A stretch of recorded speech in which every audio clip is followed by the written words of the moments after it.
کیا ان دونوں آدمیوں میں فیکا بھی تھا؟ نہیں، اس نے جواب دیا۔ فیکے کے ساتھ ان کا پہلے کوئی تعلق نہیں تھا، نہ ہی وہ کبھی ان کے پاس آیا تھا۔ یہ تو اب کی بات ہے کہ وہ آیا اور مجھے کسی نے بتایا کہ یہ بہت بڑا ڈاکو ہے اور اس کا نام فیکا ہے۔ میں حیران تھا کہ چودھری صاحب کا ایک ڈاکو کے ساتھ کیا تعلق ہو سکتا ہے۔ اگر تمہیں یہ پتہ ہے کہ فیکے نے نقب زنی کی واردات کی ہے تو اس کے بعد بھی فیکا چودھری کے پاس گیا ہوگا۔ نہ جی، اس نے جواب دیا، میں ہر وقت چودھری صاحب کے ساتھ رہتا ہوں کیونکہ میرا کام ہی ایسا ہے۔ میں نے اس کے بعد فیکے کو نہیں دیکھا۔ تمہاری بات ابھی تک کچی سی معلوم ہوتی ہے، میں نے کہا۔ تم کچھ سیانے آدمی معلوم ہوتے ہو۔ خود ہی سوچو کہ چودھری نے خود ہی فیکے سے واردات کروائی اور تمہارے ذریعے خود ہی اس کی نشاندہی کر رہا ہے۔ یہ کیا چکر ہے؟ یہ کوئی چکر ہی ہے تھانے دار صاحب، اس نے کہا۔ یہ تو آپ ہی معلوم کر سکتے ہیں۔ اس شخص نے یہ انکشاف کر کے کہ اس کے چودھری اقبال نے میرے قصبے سے ایک لڑکی نکلوائی تھی، مجھے یہ یقین دلانا شروع کر دیا کہ یہ اسی ریٹائرڈ صوبے دار کی بیٹی ہے جو 6 مہینے پہلے لاپتہ ہو گئی تھی۔ چودھری محمد اقبال کا گاؤں ساتھ والے تھانے کے علاقے میں تھا جو میرے قصبے سے 10-12 میل دور تھا۔ فیکے کا علاقہ بھی وہی تھا۔ مجھے اب یہ فیصلہ کرنا تھا کہ پہلے چودھری اقبال کے پاس جاؤں یا فیکے کو پکڑوں۔ مجھے خیال آیا کہ میں نے باہر صوبے دار کی بہو کے باپ اور بھائیوں کو بٹھا رکھا ہے۔ میں باہر نکلا اور اس کے باپ کو بلایا۔ نواب پور کے چودھری اقبال کو آپ جانتے ہیں؟ میں نے اس سے پوچھا۔ نہیں، اس نے جواب دیا، میں آج پہلی بار اس کا نام سن رہا ہوں۔ میری ایک بات غور سے سن لیں، میں نے اسے کہا۔ اب آپ میرے کسی بھی سوال کا جواب دیں تو سوچ سمجھ کر دیں۔ میرا خیال ہے کہ جس طرح آپ فیکے کو جانتے ہیں اسی طرح آپ چودھری اقبال کو بھی جانتے ہیں۔ آپ ہمیں کیوں پریشان کرتے ہیں؟ محترم، میں نے کہا، یہ میرے سوال کا جواب نہیں، میں خود پریشان ہو رہا ہوں۔ میں نے آپ پر کرم کیا تھا کہ آپ کی بیٹی کو اپنی بہن سمجھ کر آپ کے گھر چلا گیا تھا۔ میں اسے تھانے بلا سکتا تھا۔ میں آپ کا بہت مشکور ہوں جناب، اس نے کہا، لیکن یہ بھی سوچیں کہ ہم رات کے یہاں آئے ہوئے بیٹھے ہیں۔ آپ کچھ دیر اور بیٹھیں، میں نے کہا، اپنے بیٹوں سے صلاح مشورہ کر لیں۔ میں اپنے کمرے میں چلا گیا۔ مجھے شک یہ تھا کہ چودھری اقبال کے ساتھ یہ بھی شامل ہے۔ میں اسی دن ساتھ والے علاقے کے تھانے میں چلا گیا۔ وہاں ایک ہندو سب انسپیکٹر تیرتھ رام SHO تھا۔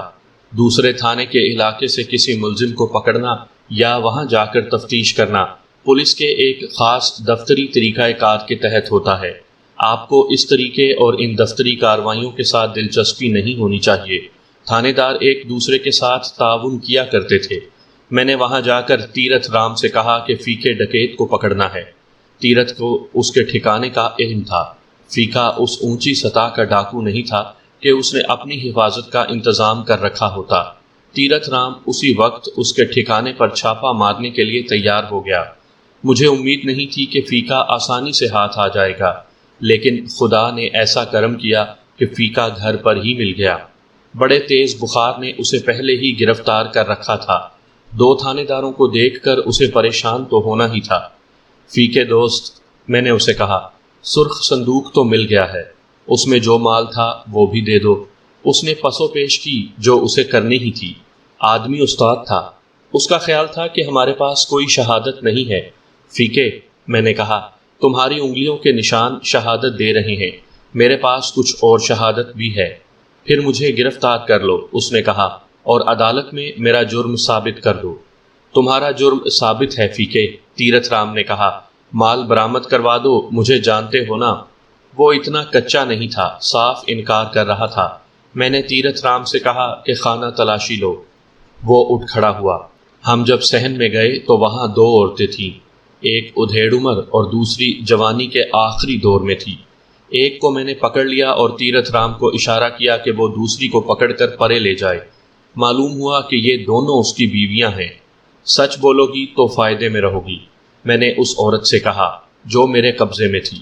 7-8 دن گزرے، فیکا بہت سا زیور اور کپڑے لایا تھا۔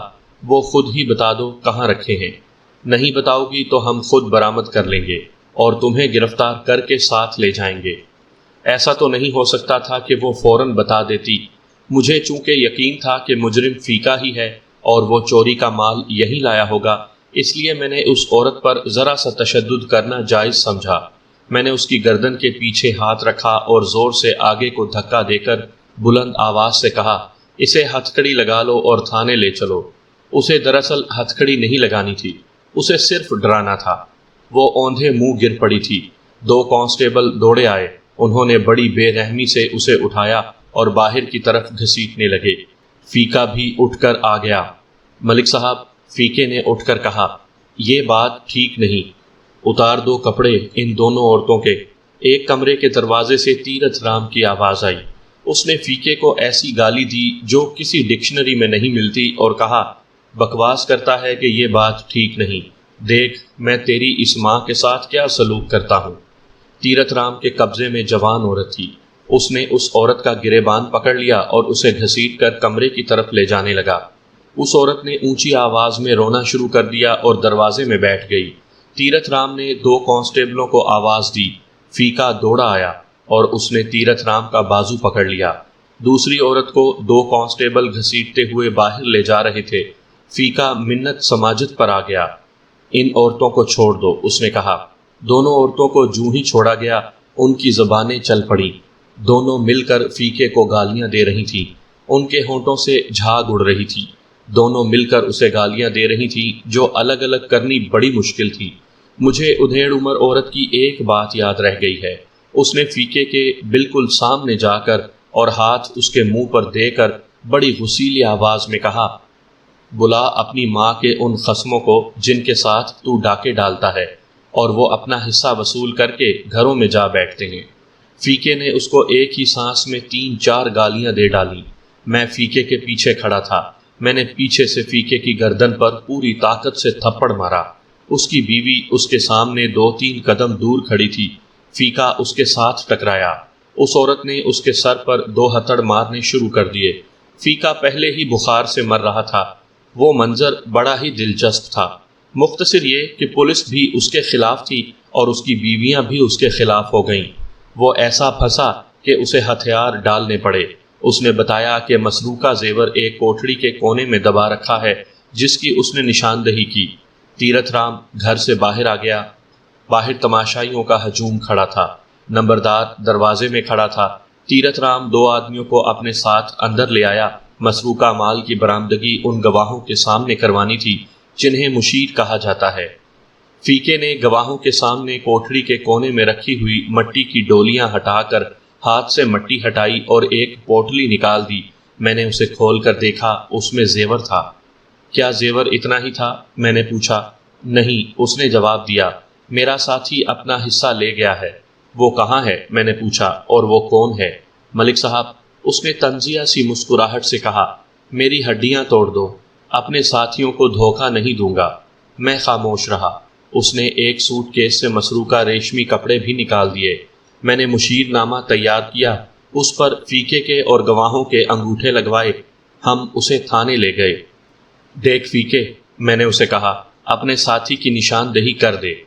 تیرتھ رام نے اسے دوستانہ لہجے میں کہا کہ وہ اپنے آپ کو اتنی بڑی مصیبت میں نہ ڈالے جو اس کی برداشت سے باہر ہے۔ بہت دیر جھک جھک کر کے اور اسے کچھ لالچ دے کر ہم نے منوا لیا۔ مجھے رات وہیں رہنا پڑا۔ تیرتھ رام نے رات کو اسے شراب پلا دی اور کھانا بھی نہایت اچھا کھلایا۔ تیرتھ رام ہندو تھا۔ اس نے مسلمان کانسٹیبلوں سے میرے لیے اور میرے ساتھ جو 2 کانسٹیبل تھے ان کے لیے مرغیاں پکوائیں۔ بکرے کا بھنا ہوا گوشت الگ تھا۔ یہی کھانا فیکے کو کھلایا گیا۔ کھانے کے بعد ہم نے فیکے کو اپنے پاس بٹھا لیا۔ اس نے اپنے ساتھی کا نام اور گاؤں بتا دیا۔ ہم نے ASI سے کہا کہ وہ اس شخص کو گرفتار کر کے لے آئے۔ فیکا پیشہ ور تھا، اسے معلوم تھا کہ بازی ہار جانے کی صورت میں کیا کرنا ہے۔ اس نے سودا بازی شروع کر دی۔ ہم اس کی ہر بات مانتے چلے گئے۔ مجھے کرنا تو وہی تھا جو قانون کے مطابق کیا جانا تھا۔ اسے خوش کرنے کے لیے ہم اس کی ہاں میں ہاں ملاتے رہے۔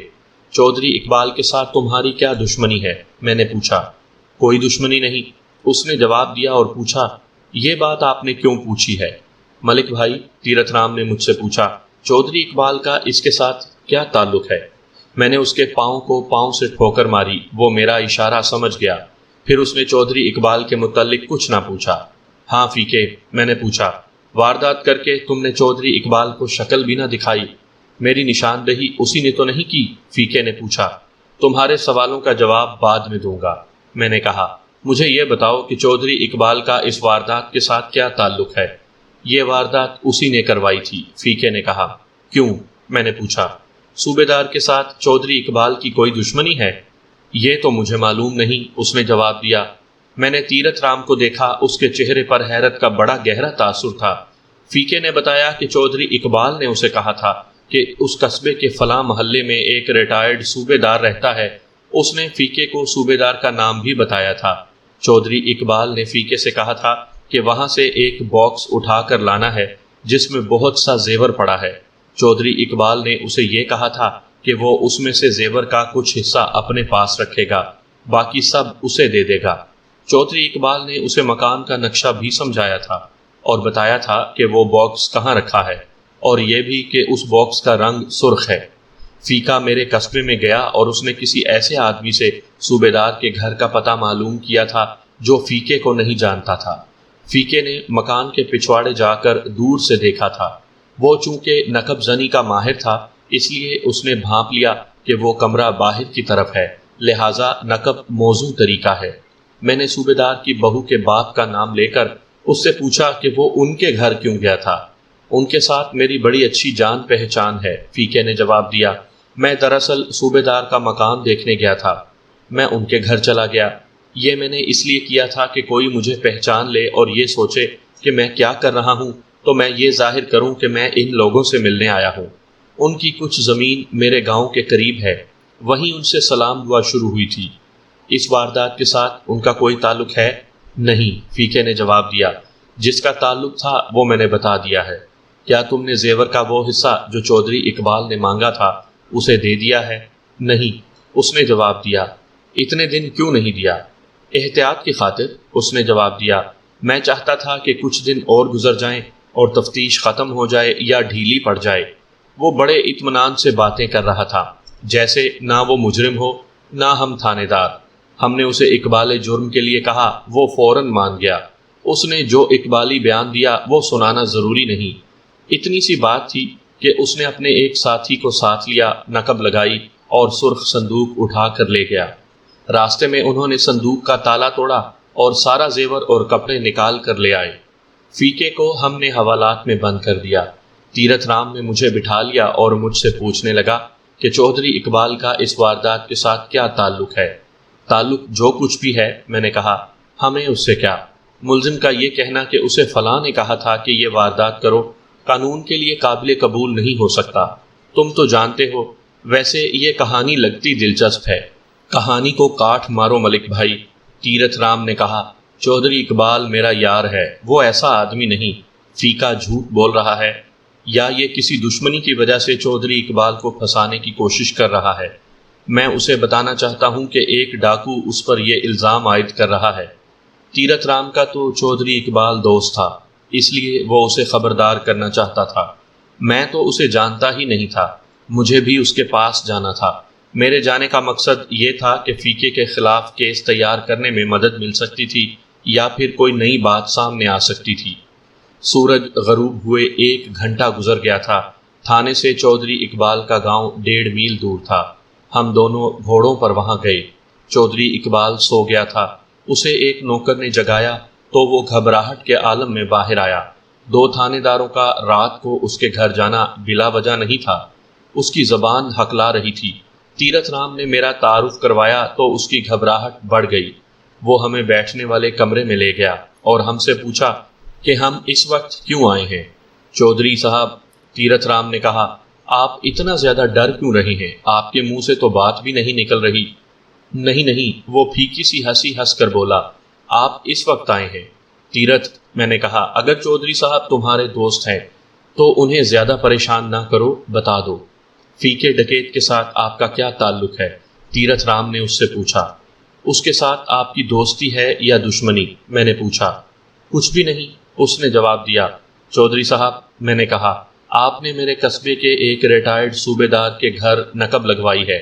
ہم نے فیکے کو پکڑ لیا ہے اور اس کا اقبالی بیان لے لیا ہے۔ آپ نے فیکے کو پکڑوانے کے لیے بڑا کچا آدمی میرے پاس بھیجا تھا۔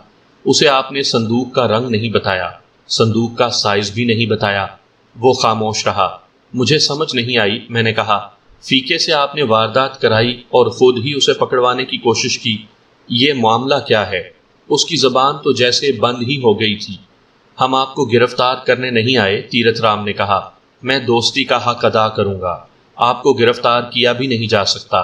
میں نے کہا، فیکا ثابت نہیں کر سکتا کہ اسے یہ واردات کرنے کے لیے آپ نے کہا تھا۔ ہم اس لیے آپ کے پاس آئے ہیں کہ آپ سے اصل معاملہ معلوم کریں۔ تیرتھ رام نے مجھے بتایا ہے کہ آپ اس کے دوست ہیں، یہ آپ کو محفوظ کرنا چاہتا ہے۔ ہم دونوں نے آہستہ آہستہ اس کا خوف دور کیا اور اسے حوصلہ دیا کہ وہ ہمیں اصل بات بتائے۔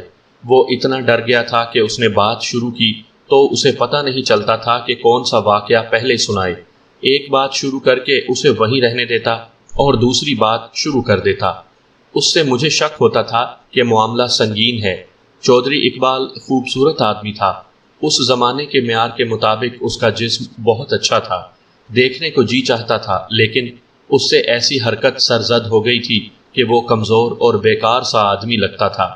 اس نے جو قصہ سنایا وہ میں اپنے الفاظ میں سنا دیتا ہوں۔ سب سے پہلے اس نے یہ بتایا کہ یہ واردات اسی نے کروائی ہے۔ انسان پر جب حماقت کا دورہ پڑتا ہے تو اسی قسم کی حرکتیں سرزد ہوتی ہیں۔ اس واردات کا پس منظر یہ تھا کہ چودھری اقبال کے پاس 2 نالی بندوق تھی۔ مہینے میں 1-2 بار وہ شکار کھیلنے جایا کرتا تھا۔ میرے تھانے والے قصبے سے کچھ دور جھیلوں کی طرح تالاب تھے، ان میں مرغابیاں بہت ہوتی تھیں۔ اس علاقے میں دوسرے پرندوں کی بہت بہتات تھی۔ میرے قصبے کے ساتھ ہی ایک برساتی نالا تھا جس میں برسات میں طغیانی آتی رہتی تھی اور خشک موسم میں بہت تھوڑا اور صاف ستھرا پانی بہتا تھا۔ کسی جگہ پانی اکٹھا ہو جاتا تھا۔ چودھری اقبال ایک بار شکار پر جاتے میرے قصبے کے قریب سے گزرا۔ وہ گھوڑے پر جایا کرتا اور اکیلا ہوتا تھا۔ ایک روز ادھر سے گزرا تو ایک گھاٹی جو نالے میں اترتی تھی، وہ اترا تو ایک طرف پانی جمع تھا۔ 3-4 نوجوان لڑکیاں اس پانی میں پتھر مار رہی تھیں اور ہنس کھیل رہی تھیں۔ ان میں سے ایک لڑکی جس کی عمر 17-18 سال تھی، وہ گھاٹی کی طرف دوڑتی آ رہی تھی۔ اوپر چڑھنے لگی تو اچانک اس کے سامنے گھوڑا آ گیا۔ وہ ایک طرف ہوئی لیکن جلدی اور گھبراہٹ میں اس کا پاؤں پھسل گیا اور گر پڑی۔ یہ اوٹ تھی، دوسری لڑکیاں ادھر نہیں دیکھ سکتی تھیں۔ چودھری اقبال گھوڑے سے کود آیا، لڑکی اٹھ رہی تھی، پھر بھی اس نے لڑکی کی بغل میں ہاتھ رکھ کر اسے اٹھایا اور اسے پوچھا کہ اسے چوٹ تو نہیں آئی۔ لڑکی جواب دینے کے بجائے پرے ہٹ گئی اور چودھری اقبال کو دیکھنے لگی۔ اس کے چہرے پر گھبراہٹ تھی۔ چودھری اقبال کو یہ لڑکی اتنی اچھی لگی جیسے اس کے دل میں اتر گئی ہو۔ وہ تو جیسے اس لڑکی میں گم ہو گیا تھا۔ شاید لڑکی پر بھی ایسی ہی کیفیت طاری ہو گئی تھی۔ چودھری اقبال 30-32 سال عمر کا خوبرو اور تندرست جوان تھا۔ کچھ اور نہ سمجھ لینا، اس نے لڑکی سے کہا، میرے دل میں ذرا سی بھی بدنیتی نہیں، میں نے تمہیں ہاتھ لگایا تھا، میں نے اچھا نہیں کیا۔ لڑکی چپ چاپ اسے دیکھ رہی تھی۔ مسلمان ہو یا مسلمان، جیسے لڑکی کے منہ سے نکل گیا ہو۔ چودھری اقبال نے ہمیں سنایا کہ اسے عورت بازی کبھی بھی پسند نہیں آئی۔ اس نے اپنے شغل کچھ اور ہی رکھے ہوئے تھے، مثلاً گھوڑ سواری، نیزہ بازی، شکار اور پھول اگانا۔ بہت امیر زمینداروں کے شغل بڑے گندے ہوا کرتے تھے اور وہ اپنے آپ کو مہاراجے اور نواب سمجھتے اور حکم چلاتے تھے۔ حکم تو چودھری اقبال کا بھی چلتا تھا اور وہ بدنام جاگیرداروں کی طرح غنڈوں، بدماشوں اور جرائم پیشہ لوگوں کو اپنے پاؤں کے نیچے رکھنا بھی جانتا تھا، لیکن وہ انسانیت کے احترام کا خاص خیال رکھتا تھا۔ یہ لڑکی ایک جادو بن گئی، اس نے ہمیں سنایا۔ خدا کی قسم، بغیر سوچے میرے منہ سے نکل گیا، اگلی جمعرات کو میں اسی وقت پھر ادھر سے گزروں گا۔ تمہارا نام؟ اس نے سرگوشی کی۔ نوروز بی بی۔ میرے منہ سے معلوم نہیں کیوں آہ نکل گئی۔ میں گھوڑے پر بیٹھا اور چلا گیا۔ اگلی جمعرات کو چودھری اقبال پھر وہی گھاٹی پر اتر رہا تھا۔ اسے لڑکیوں کے کہکہے سنائی دے رہے تھے۔ وہ آدھی گھاٹی اتر کر رک گیا۔ 1-2 منٹ بعد نیچے نالے میں نوروز نمودار ہوئی اور ادھر ادھر دیکھ کر اوپر آ گئی۔ چودھری اقبال نے 1-2 جذباتی باتیں کی۔ لڑکی چپ رہی، کبھی سر جھکا لیتی، کبھی سر اٹھا کر چودھری اقبال کے منہ کی طرف دیکھتی۔ چودھری اقبال گھوڑے سے نہیں اترا تاکہ کوئی دیکھ لے تو شک نہ کرے۔ نوروز، اس نے کہا، میں برا آدمی نہیں، میری نیت پر شک نہ کرنا۔ پھر کب آؤ گے؟ نوروز نے جیسے سسکی لی ہو۔ چودھری اقبال نے اسے دن بتایا اور کہا، ایسی جگہ بتاؤ جہاں دل کی دو باتیں کر سکیں۔ لڑکی نے نالے کے پار دیکھا اور سر کا ہلکا سا اشارہ کیا۔ چودھری اقبال سمجھ گیا، پار کھڈ تھے اور وہ علاقہ جنگل تھا۔